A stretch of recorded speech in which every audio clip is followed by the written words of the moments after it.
Consul General, Honorable Kwanson, and the Ambassador, Martha, Her Excellency, we have formed a Ghana Chamber of Commerce, USC. And it is Ghana focused, so that means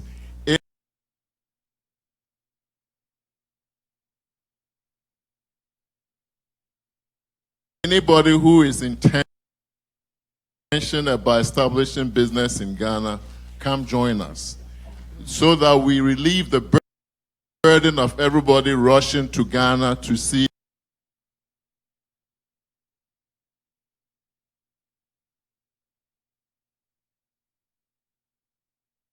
the president, the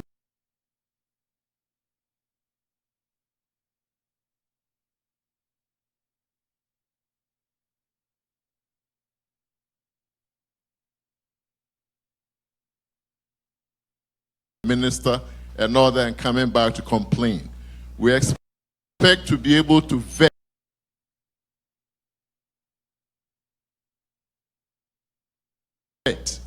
people who are interested in investing in Ghana, because we are here with them, because we know the story.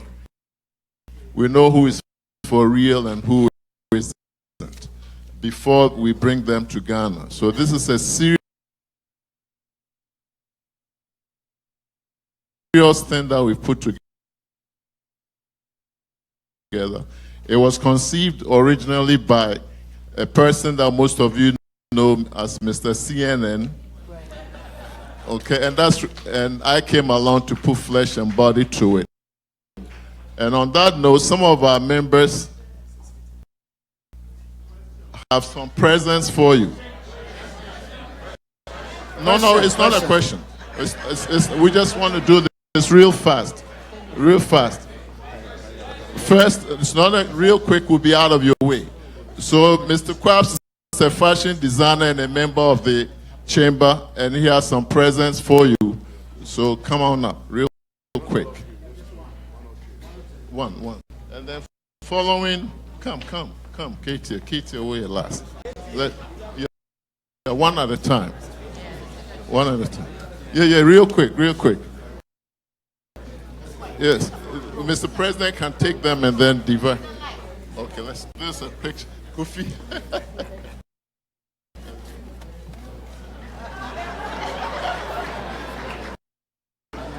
And then these are for you. And then we have a young man who has made creams. And then to top it all off, we have a Ghanaian who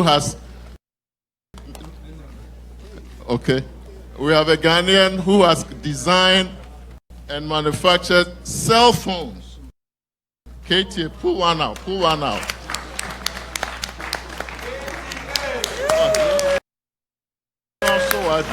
Okay.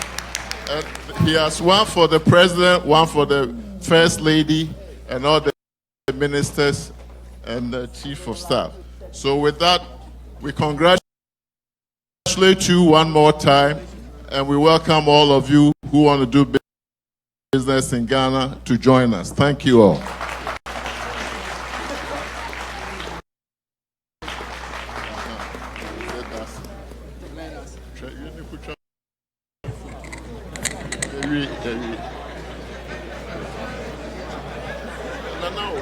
All right, where is the National Council of Ghanaian Associations? Association of Ghanaian Lawyers?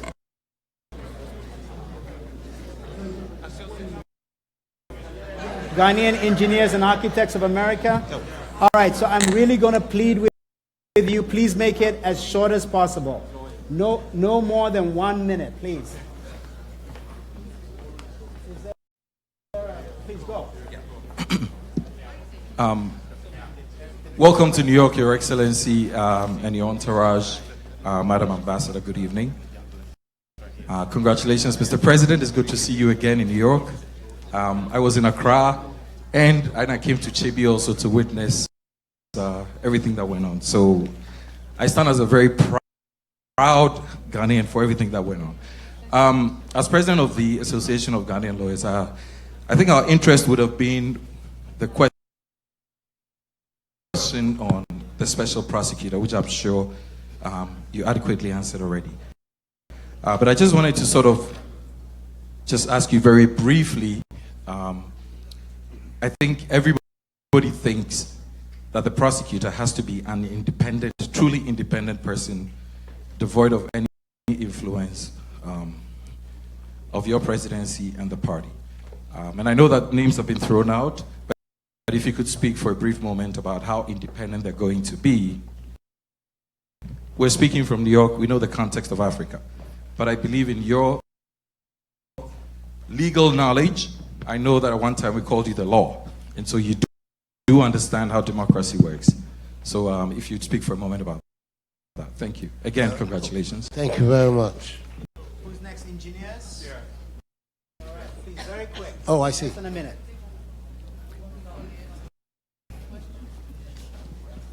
Hello, Mr. President.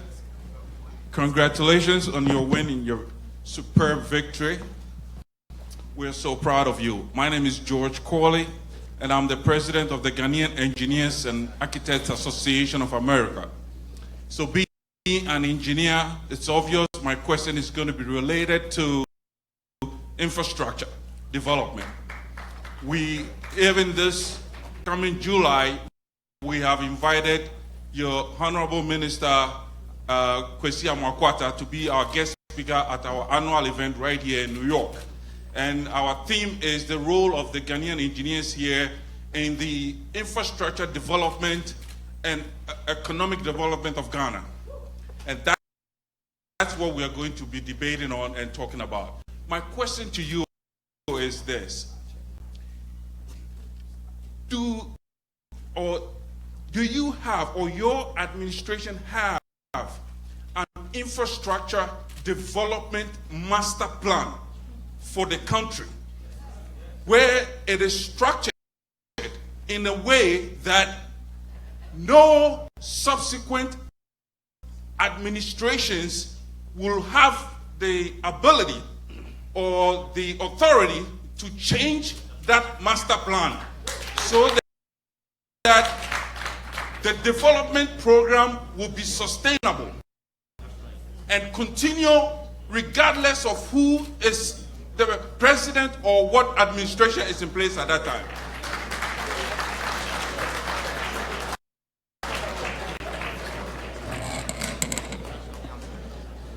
Nana, sorry, I'm used to Nana. His Excellency, on behalf of National Council of Ghanaian Associations, we welcome you to New York. Thank you very much, and we hope you enjoy New York.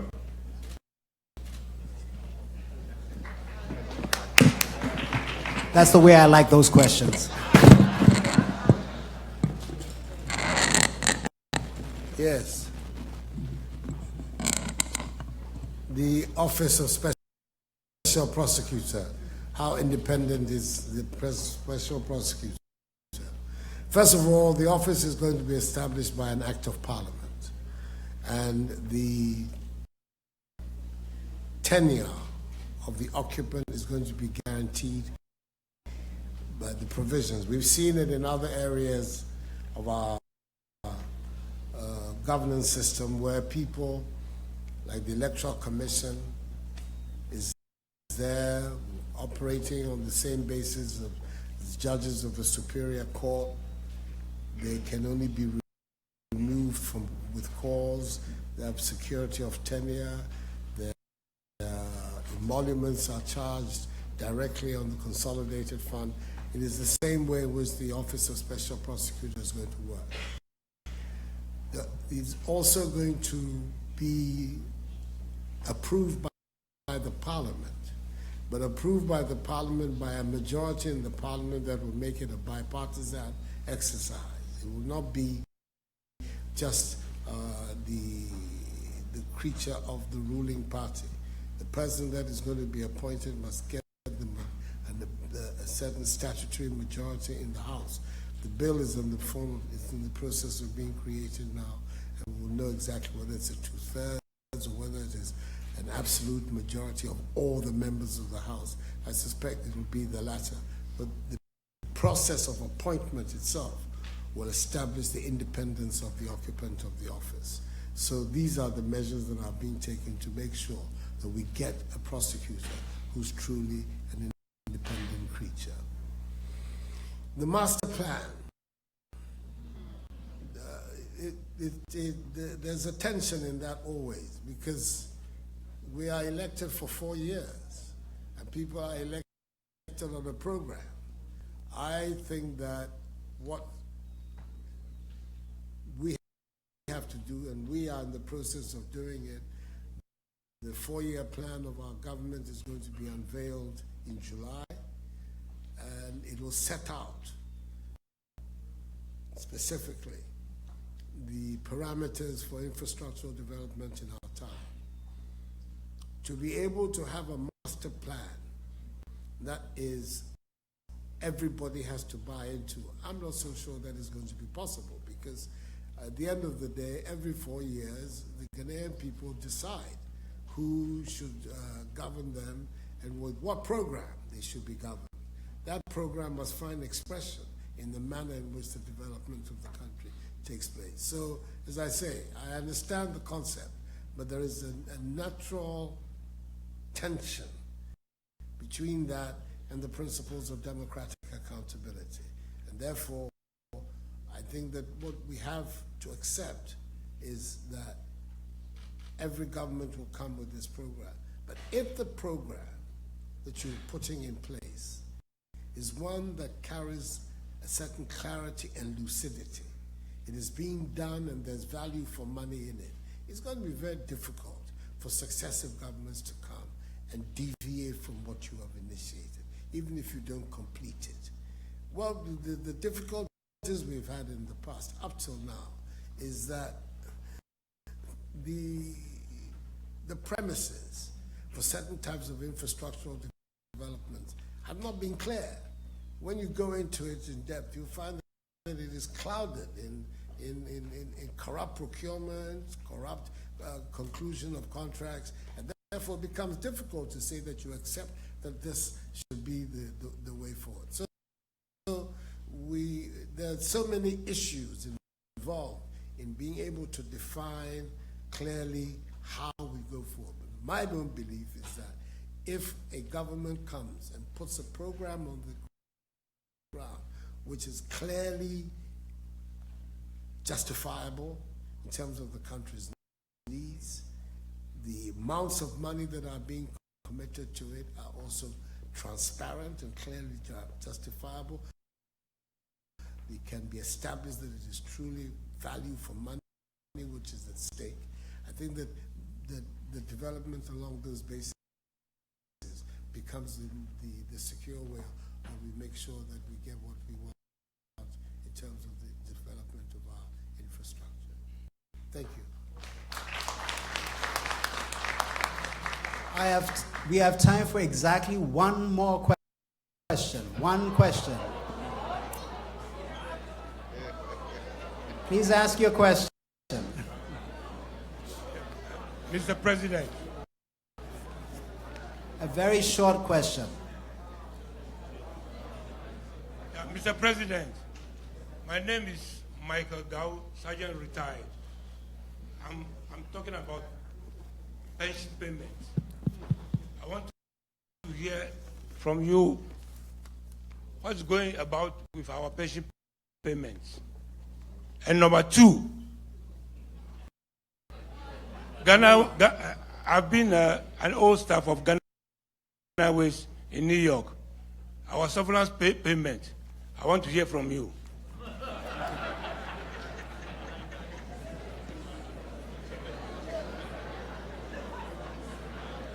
Let me deal with the severance payment. I don't know about it. So all I can tell you is that I'll find out when I get back home. What is the position? I don't know about it. You give it to me. I still have to take it. I still have to take it back home for people to look at it and advise me. The tier 3 pensions, there's a great deal of problems about it, about locating where they were. efforts have been made. I believe they've now been located, and then they will be administered according to the new Pensions Act.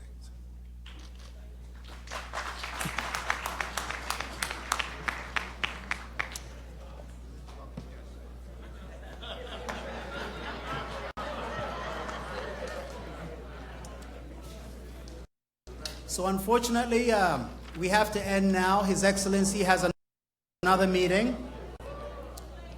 And so all I can say is, as part of the closing remarks, Your Excellency,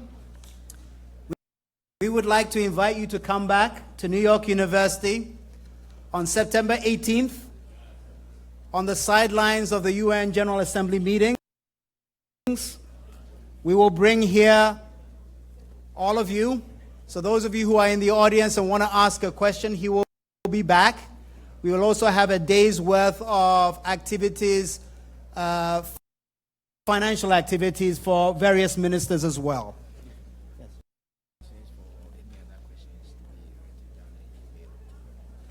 What is the email address? All right, on our web pages, we'll give you an email address to send to His Excellency. So could you all please be seated for just 1 second?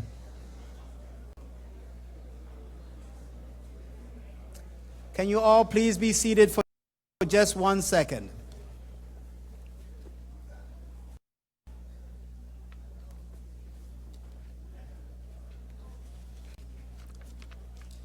So from New York University, in addition to, here's a formal letter of invitation for September 18th. I'm going to put it in your hand. Also,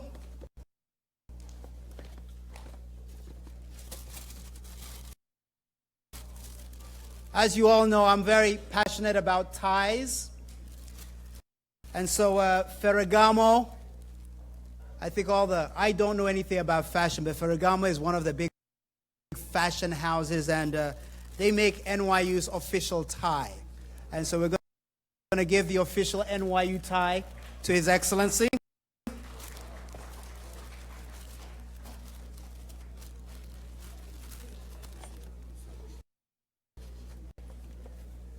And also we have something for his wife, okay?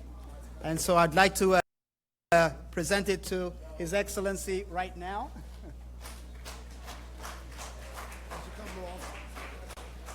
He should come more often.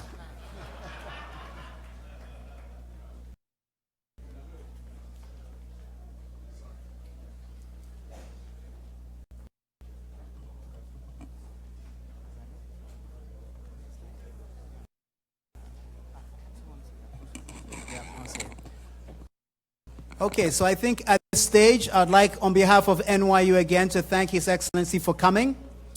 So if you'd all give him a very big round of applause.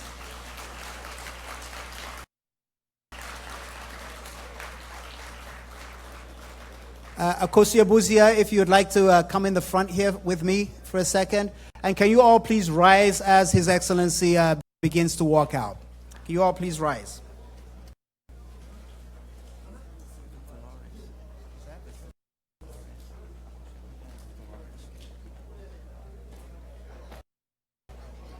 Akosia Buzia and Victor Lawrence, please come up. Let's see.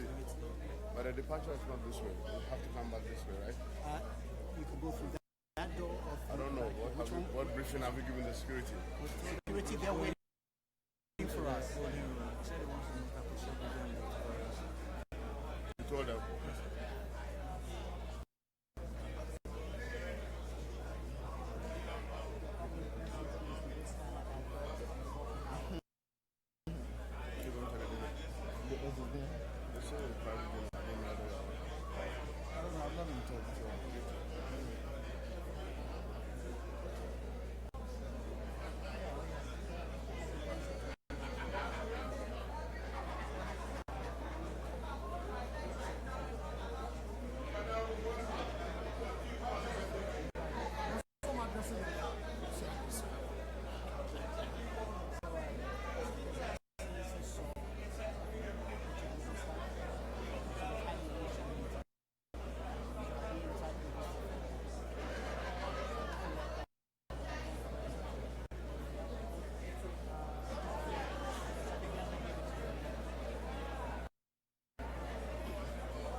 Yes, sir.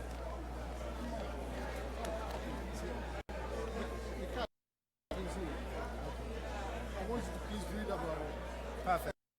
Hey, stop. Have you seen them? Who? I'm looking for them, okay? Come up so that we can identify them.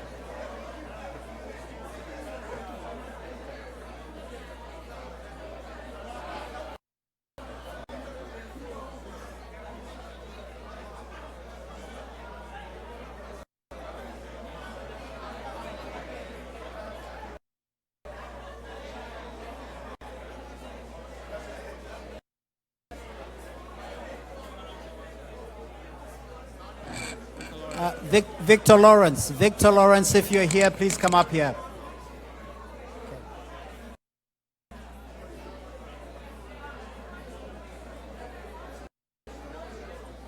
Somebody has dropped their phone over here.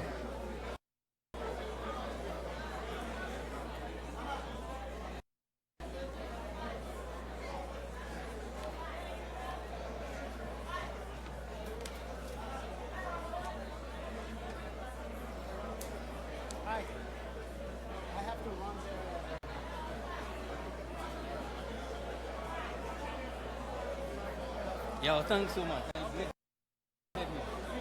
Yeah, what about the ambassador? Let me. I don't know. You should go up there. They're going to be leaving soon. Okay. All right. Okay. All right. Sir. Oh, yes. You know I got a mission. Okay. All right.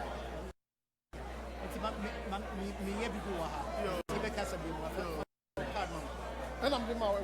Put the amount. Okay.